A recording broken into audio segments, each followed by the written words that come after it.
I don't know what to think or feel when Kody sits there saying, oh, I'm so in love with all of my wives and I'm also in love with Robyn. It's like, Nobody expected Meri to break her silence. For days, she had sat like a ghost in that courtroom, calm, unreadable, untouchable, while chaos erupted all around her. Christine had detonated bombshell after bombshell, binders packed with color-coded accounts, hidden bank transfers, and stamped confidential emails never shown to the wives. Robyn sobbed like her world was ending. Kody roared with fury. Janelle testified with shaking hands. But Meri? She sat still, not like a woman detached, but like someone who already knew every truth before it was spoken. As if she had been waiting for this storm, knowing its path all along. That morning, Christine stood again, binder in hand, preparing to deliver her final strike before recess. And then it happened. The moment nobody dared imagine. Meri rose. Not hurried, not trembling. Poised. Her heels echoed against the polished floor, each step like a crack of thunder in the silent chamber. The judge froze mid-note. Christine's eyes widened. Kody stopped scribbling on his yellow pad, his pen dangling in midair. Even Robyn's sobs strangled in her throat. And then Meri lifted her hand. Not to Christine, not to the judge, but to the entire gallery. Can I speak? The words weren't loud, but they shook the room like an earthquake. The judge adjusted his glasses, his voice taut. You may. The atmosphere shifted instantly. It was no longer Christine's lone war. This was Meri's battlefield now.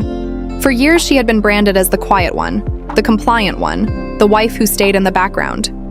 That illusion shattered with 5 words. Christine's binder slipped from her hand. Robyn stiffened like ice. Kody's pen fell silent. Meri stepped forward, her eyes not on the judge, but locked straight onto Kody.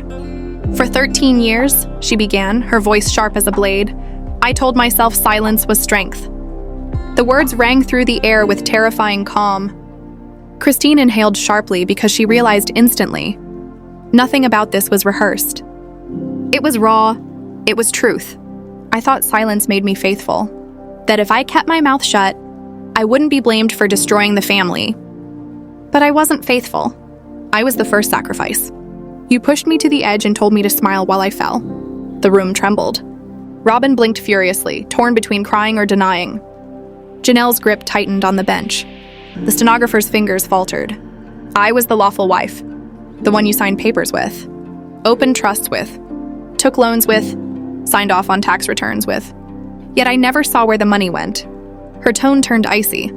I never even saw the accounts. Christine closed her eyes because she had lived the same hell. But hearing Meri, the silent one, say it aloud turned the air heavier than law itself. In 2019, Meri continued, I found a form in our home drawer. It had all 4 of our names. A revocation of access. It stripped me, Janelle, and Christine of financial power. 4 lines for signatures. Only 2 were signed. Yours and Robyn's. She stared straight into Robyn's eyes. Should I assume that was a typo? Robyn's lips parted, but no sound came. Kody's jaw locked. I didn't speak then. Meri went on, voice colder. Because you told me if I questioned you, the children would see me as the destroyer of this family. Gasps rippled. The judge leaned forward, fingers clasped. Meri reached into her folder, plain, ordinary, but deadly, and handed over the form. Compare these signatures to the 2020 LLC filings. They're identical, his and real. Kody's lawyer paled. Christine reached out, brushing Meri's hand in silent solidarity. Not because of the paper, but because Meri had finally unleashed what she had buried for years. The judge frowned.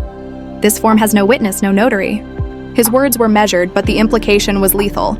Kody's attorney leapt up. Objection! But the judge silenced him with a single raised finger. Sit, we're not there yet. Kody turned on Meri with a glare that could slice steel, but she didn't flinch. That wasn't the only one, she said steadily. There were others. Transfer requests, redirected statements, hidden filings for the refinancing of the family trust. Robyn leaned in to whisper, but Kody shook her off. Too late. They told me I was paranoid, that Robyn's credit was the only one strong enough. And I trusted them, until I found my name tied to a lien I never signed. Her voice cracked, but not with weakness, with fury frozen into ice.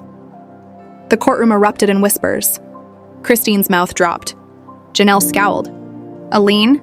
The judge pressed. Meri nodded. Against the Las Vegas property. Filed in 2021, it bound me to a debt I never agreed to. And when the property sold, I saw nothing. The funds went straight to an account with Robyn's name, but signed under mine. The gallery fell silent. Kody's face drained of color. Meri slid out another sheet. Here's the lien. And the wire transfer. The account has one owner.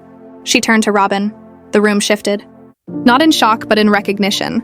Everyone knew the truth had been staring them in the face. Robyn jumped to her feet, shouting, "That was a joint! Sit down!" The judge thundered. Robyn crumpled back. Meri exhaled.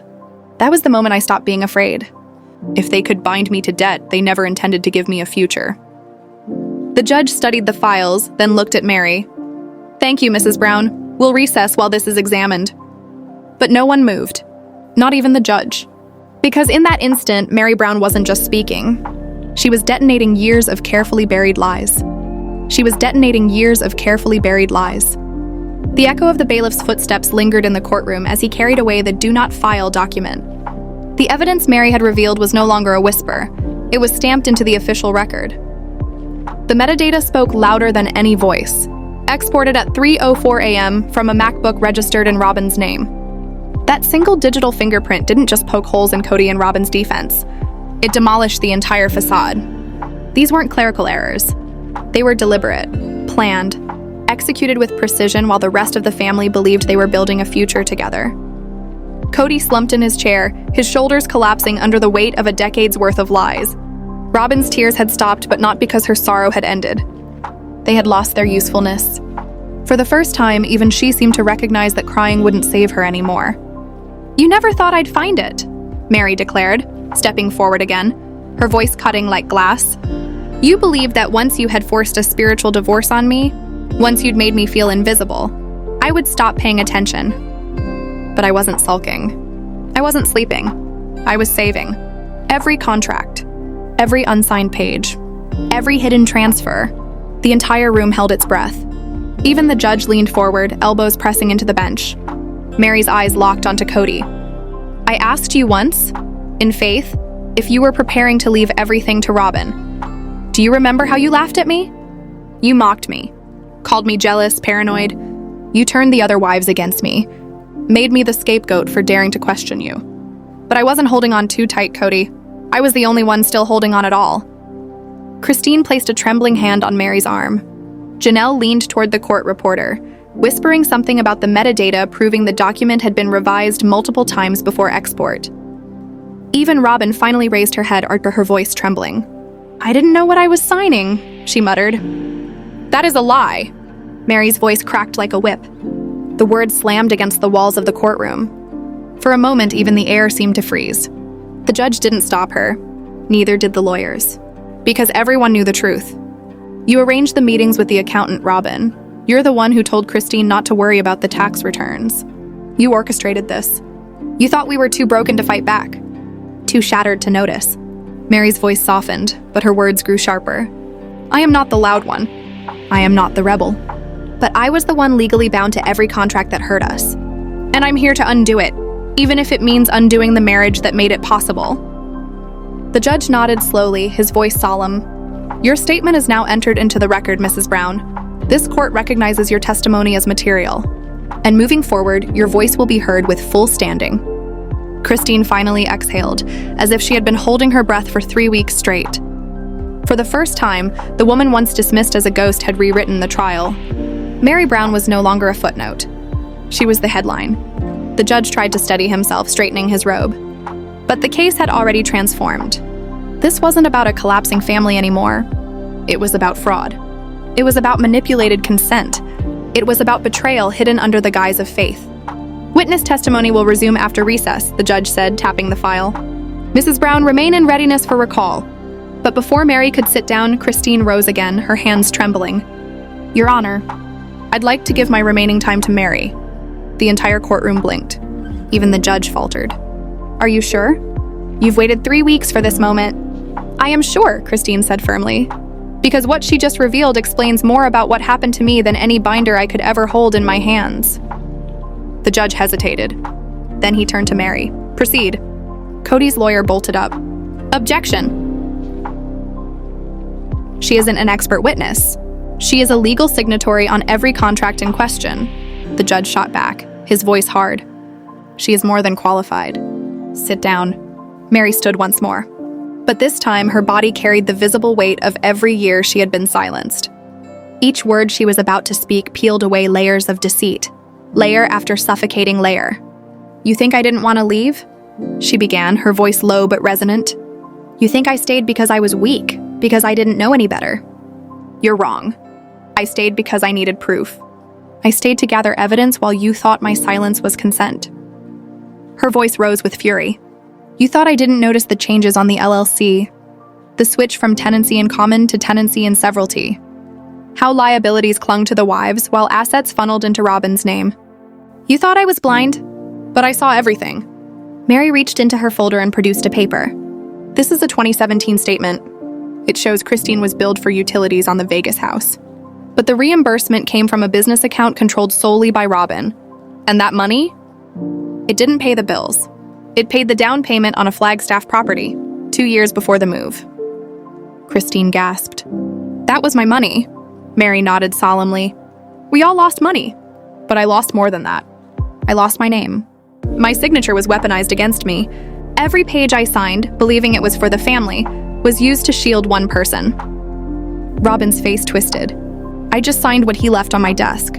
She insisted desperately. Meri spun, her voice like a blade. No, you knew. That refinancing check? You cried when I asked about it. But you knew. Because it was that money you used to add your name to the deed while mine was erased. The judge leaned forward. Is this connected to the May 2021 title transfer? Yes, Meri replied without hesitation. And I have the bank record. The last login came from Robyn's IP address. For the first time, Robyn looked broken. Not because she was innocent, but because the one woman she counted on to stay silent had not only found her voice, she had brought receipts.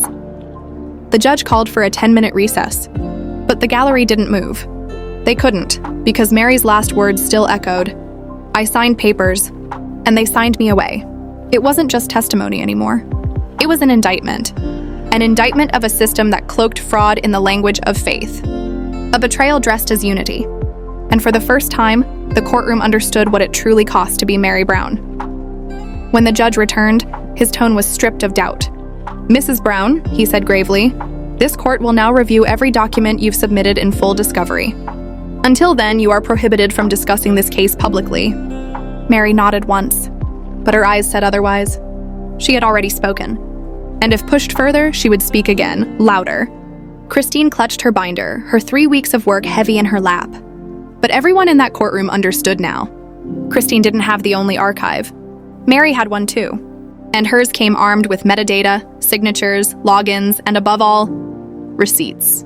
Finally, Kody rose. Can I respond? He asked, his voice rigid but hollow. The judge permitted it. Kody's tone wavered. I never meant to mislead. These were complicated maneuvers for the future of the family. Robyn had the credit, the knowledge. She was positioned to handle it. Meri had choices. She could have come to me. Instead, she ambushed me here with half-truths and exaggerations. She is rewriting history. But Meri didn't blink. She simply pulled out another paper, handing it quietly to the bailiff. The judge frowned, scanning the document. What is this? He asked. The internal ledger, Meri replied firmly. From the Brown family holdings account. The one Robyn used to pay the Flagstaff mortgage. I wasn't supposed to see it. It came to me by accident. January 2021. Christine leaned forward, her voice trembling. That name, I saw it once on a statement Kody told me to ignore. The judge's eyes narrowed. This ledger shows multiple transfers from a shared family account into Robyn's personal savings. Why? Meri's voice was cold. That is what I asked. And do you know what I was told? That Robyn was just keeping us afloat. That she was the only one stable enough. That the rest of us were too unstable. Christine's face burned red with fury. Janelle clenched her jaw. But the ledger tells a different story, Meri continued. It wasn't about keeping us afloat. It was about Robyn keeping herself afloat, with money that was never hers to begin with. Robyn shot to her feet, trembling. I didn't keep anything they didn't agree to. They knew. They didn't care until it suited them to play victims. The judge slammed his gavel. Enough! His voice thundered. Bailiff, verify that ledger. Check timestamps, deposits, IP addresses, everything. The courtroom buzzed, but beneath the noise, one thing was undeniable. Meri Brown wasn't just testifying anymore. She was unraveling an empire built on lies. Lies.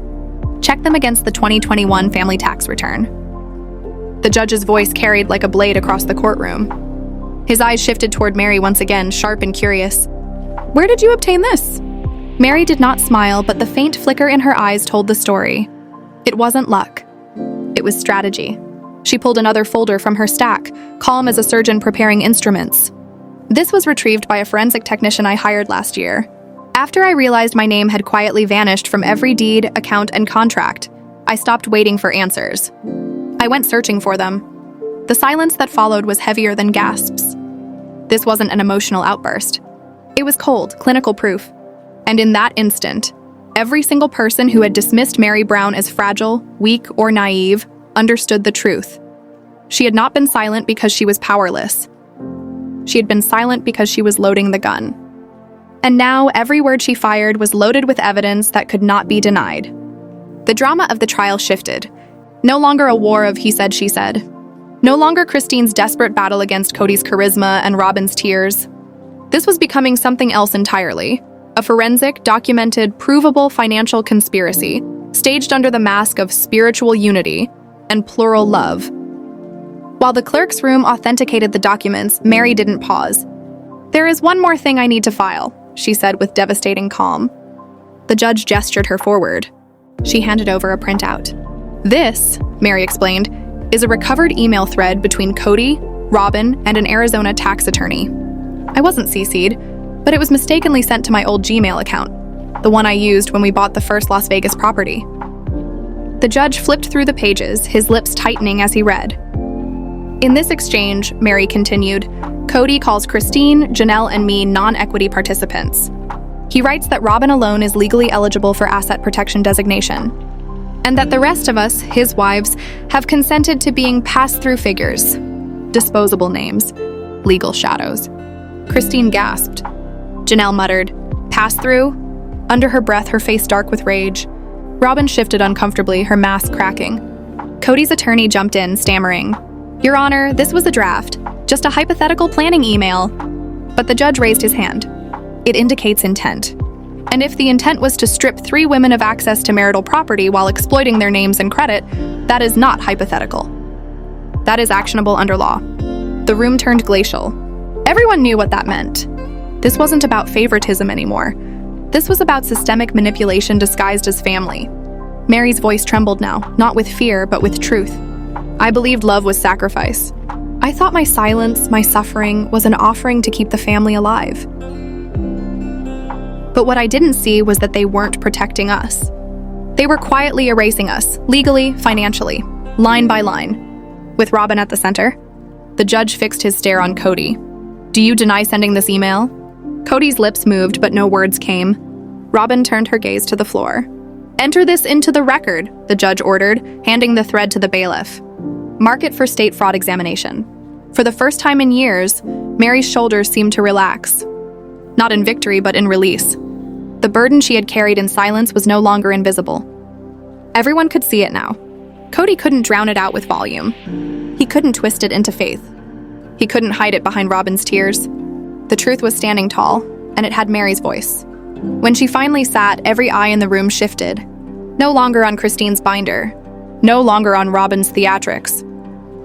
All attention was locked on the woman they thought would never speak. The woman now dismantling an empire with receipts. By the time the email exchange entered the official record, the trial itself had transformed. Kody Brown, once the mastermind and self-proclaimed spiritual patriarch, was no longer the authority in the room. He was the defendant. Every word, every paper, every glance said it. The judge turned, glaring.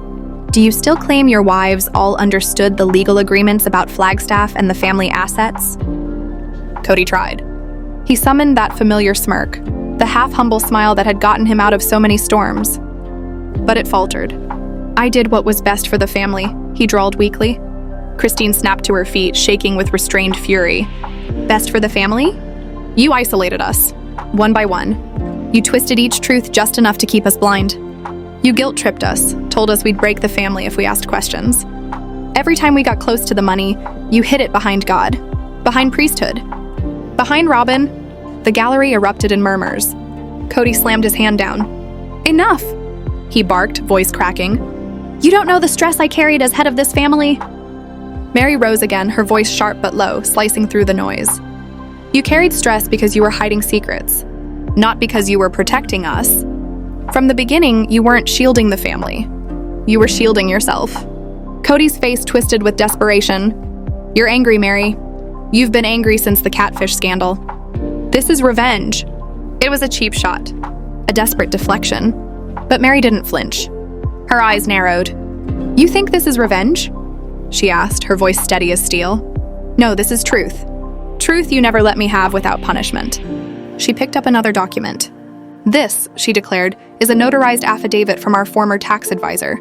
It confirms Kody instructed them to rebudget family income as consulting fees in Robyn's name, to reduce marital tax liability." The silence was suffocating. Christine gasped audibly. Janelle blinked, stunned. Robyn recoiled as if struck. "This isn't spiritual favoritism," Meri continued, her words relentless. "This is financial funneling. All of us contributed to that income. Through the show, the books, the brand. But only one person profited directly from the consulting account, Robyn." Kody's complexion drained to white. "Your Honor," Meri pressed on, her voice like a gavel, "you asked what my role in this family was. I was the quiet wife, the signature, the buffer, the shield. But no longer. I will not be used as a cover ever again." The judge's eyes hardened. "Your position is clear, Mrs. Brown.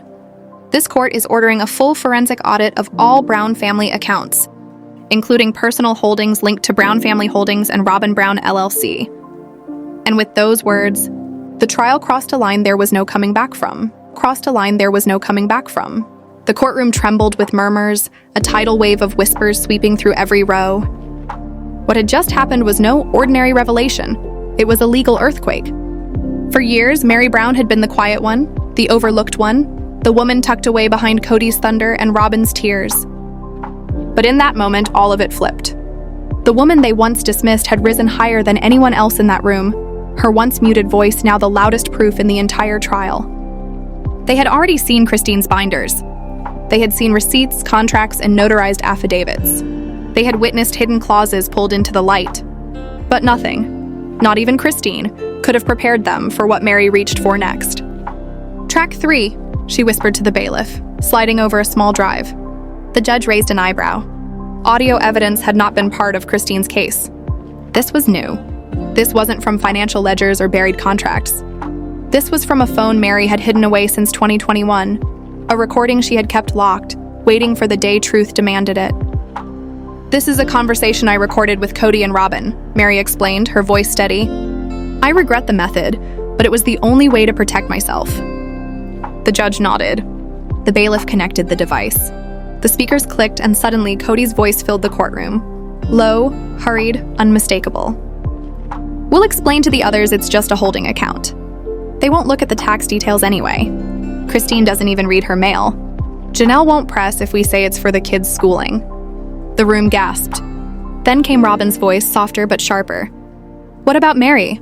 She's still legally tied to the Vegas property." Kody's reply was cold, cutting. "I'll handle Meri. She's committed. She won't get in the way. She still believes I'm coming back to her." The words landed like a slap.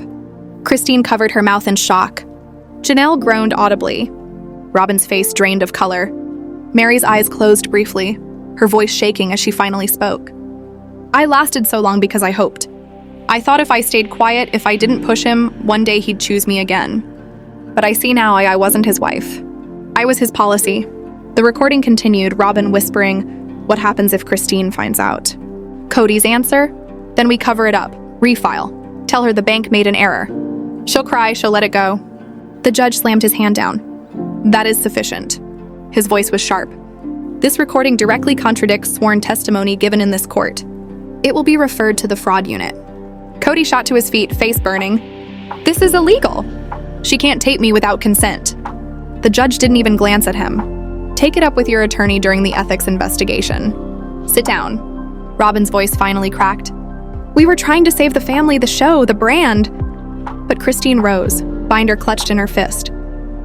Her voice trembled with fury.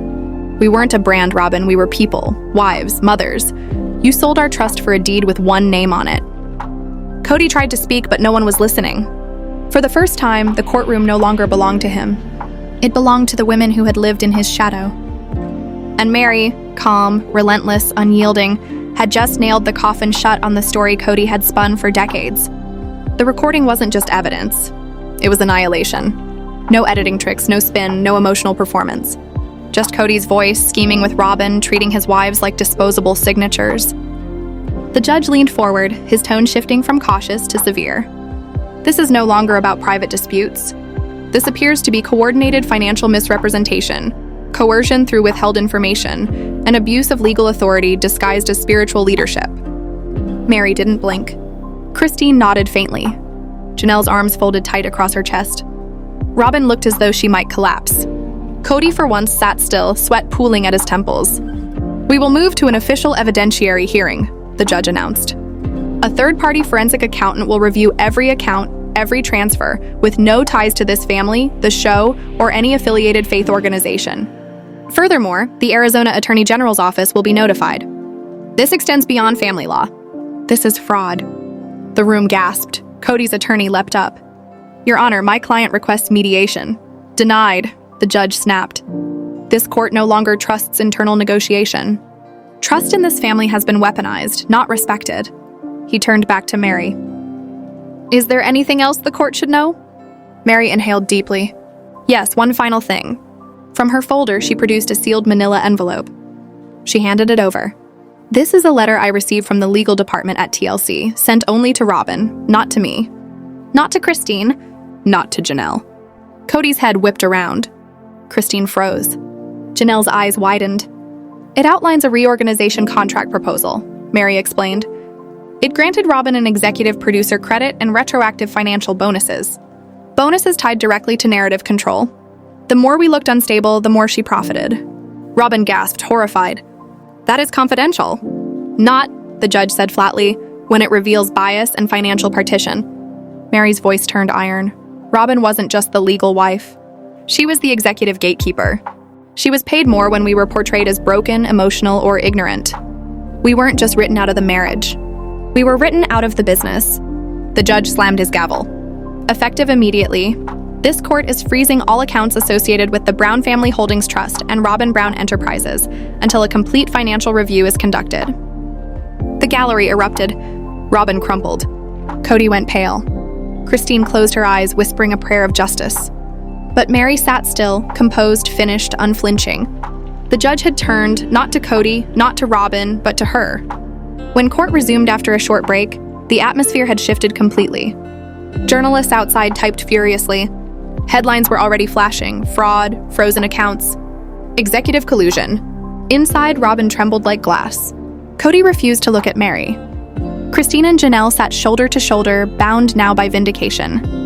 And Meri, the most overlooked, the most silenced, had finally shifted the balance.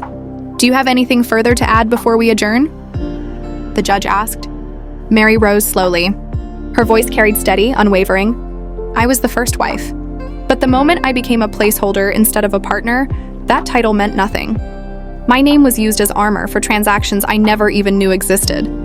For years, I told myself silence was strength. That devotion meant being last in line. I thought if I waited long enough, he'd return to me. Not as a patriarch, not as a husband, but as a man. Her eyes locked on Kody, sharp with truth. But he never came back. I wasn't the first wife. I was the only one left to uncover what he buried. And silence was never protection. It was erasure. So I broke it. The courtroom was stone still. Christine's hand covered Janelle's. Robyn blinked tears she could no longer weaponize. You tried to delete me, Meri continued. From the show, from the books, from the family tree. But the most dangerous mistake a man can make is trying to erase the one person who knows everything. The room shook with the weight of her words. The judge's gaze stayed locked on her. This court will reconvene in 30 days for formal judgment. Until then, all financial activity linked to Brown Family Holdings or its affiliates is hereby enjoined. His gavel fell like thunder. The courtroom adjourned. Cameras flashed. Legal aid scattered, reporters shouted. And Meri Brown, the woman long forgotten, the silent shadow, walked out, not as the wife Kody discarded, but as the witness, the whistleblower, and the survivor who remembered everything. She hadn't just spoken. She had rewritten the story, a story Kody could never bury again. She had rewritten the story, a story Kody could never bury again.